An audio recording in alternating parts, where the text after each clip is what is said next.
peux-tu savoir que Dieu est ici? Peux-tu le sentir? Et peux-tu discerner que dans une seule réunion, ta vie peut changer? Une seule réunion, ta vie peut changer. Le feu de la Pentecôte qui a embrasé la vie de Pierre est tombé en un instant. C'était un tout à coup. Mais voyez les résultats du tout à coup.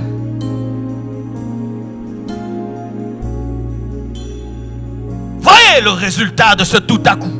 Ils avaient soif, ils avaient soif, ils avaient soif. Et tout d'un coup, le feu est tombé sur eux.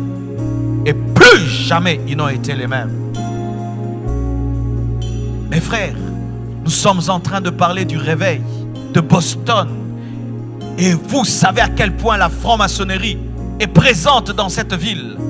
Comment pensez-vous que vous pouvez influencer cette nation sans être embrasé par le feu du Saint-Esprit? C'est impossible. Jésus n'a pas envoyé des religieux gagner les extrémités de la terre. Il a envoyé des hommes embrasés, des hommes enflammés, des hommes revêtus de puissance. Mais ces hommes avaient payé le prix de la chambre haute. Ils avaient payé le prix de la chambre haute. J'aimerais un peu te parler de la chambre haute. Des fois que vous nous voyez ici, c'est beau, il y a des lumières. Mais si je te raconte mes journées, si je te racontais mes journées, si je te raconte ma vie, je passe ma vie dans une chambre. Boston, j'ai pas le temps de voir. Je verrai Boston lundi et mardi. Et peut-être même pas s'il y a trop de gens pour qui je dois prier. Je vis dans une chambre et je prêche dans une chambre. Je prêche dans une chambre. Le prix à payer. Le prix à payer. Le médecin qui opère les cerveaux, le prix qu'il paye pour être capable de sauver les hommes. Il fait des études de 10 ans, de 12 ans. Et il est tout le temps assis, on l'enseigne. Pendant que ses amis jouent, il est en train d'apprendre. Et demain, il peut opérer ton cerveau et te guérir d'un cancer. Vous voulez ou vous ne voulez pas. Les choses de Dieu, ce ne sont pas des jeux, mes frères. Veux-tu cette vie? Voulez-vous vraiment bouleverser cette ville? Vous devez vous enfermer. Vous devez rater des choses. Pendant que les autres s'amusent, vous devez être à genoux. Pendant que les autres font ce qu'ils veulent, vous devez mourir à cela, afin de donner la vie aux autres. Si vous n'êtes pas prêt à payer ce prix, vous êtes en train de vous amuser à venir à l'église sans comprendre les enjeux. Vous devez vivre à genoux, vivre à genoux, vivre enfermé, jusqu'à ce que le déclic aura lieu.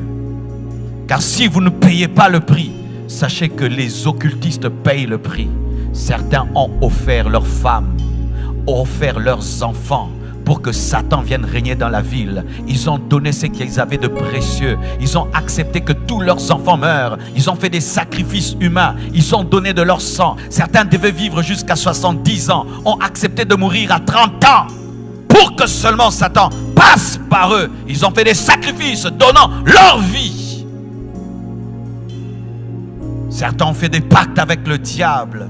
Ils ne peuvent pas regarder derrière eux. Certains ont fait des pactes avec le diable. Ce sont des serpents qui les apparaissent. Certains ont fait des pactes avec le diable. Ils n'ont pas le droit de dormir. Certains ont fait des pactes avec le diable qui ne peuvent dormir dans une maison. Il faut entendre les pactes qu'ils acceptent. Mais les chrétiens, Dieu vous demande de jeûner. Il vous demande de vous agenouiller. Il vous demande de vous enfermer. Il vous demande de passer du temps avec lui. Mais vous ne voulez pas. Mais vous pensez que Dieu vous utilisera.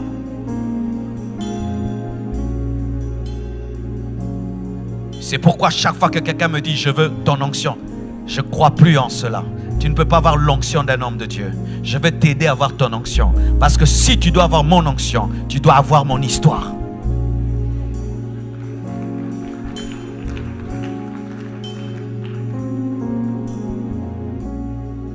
Vie comblée, compassion, ça va. Ce sont des noms que nous donnons. Mais tous nous devons payer le même prix. Vous voulez cette ville?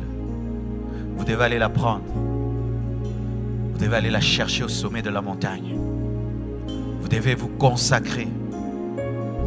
Ne pensons pas qu'en parlant tout le temps, critiquant les païens, nous allons les convertir. Dans la chambre haute, on ne critique pas les païens. On attend le feu du Saint-Esprit. Ne pensez pas qu'en passant vos temps devant la télévision du matin au soir, tout le temps sur Facebook, tout le temps sur WhatsApp, vous amènerez un réveil.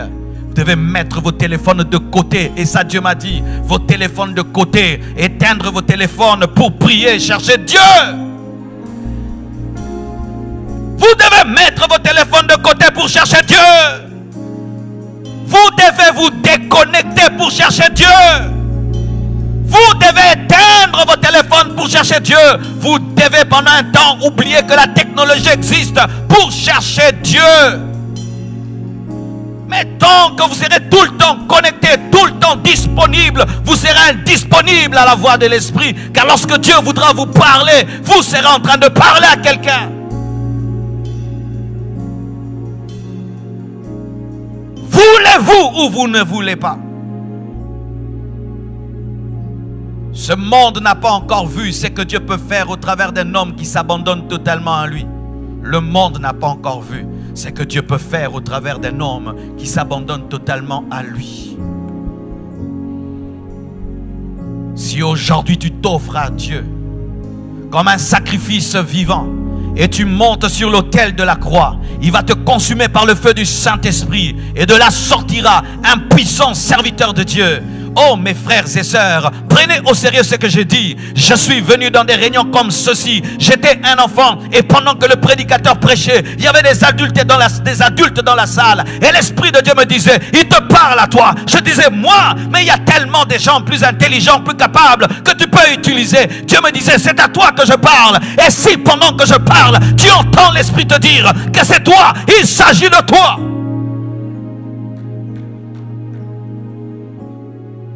À quoi ça nous sert de dépenser autant d'argent, de louer tout ceci, cette salle, et de dépenser en hôtel, en avion, en cela, pour vous faire plaisir et vous divertir? Et vous divertir. Des billets d'avion payés, des hôtels payés, nourriture payée, des sons payés, musique payée. Et nous venons, nous écoutons, nous papotons, et nous papotons, et nous papotons tout cet argent jeté.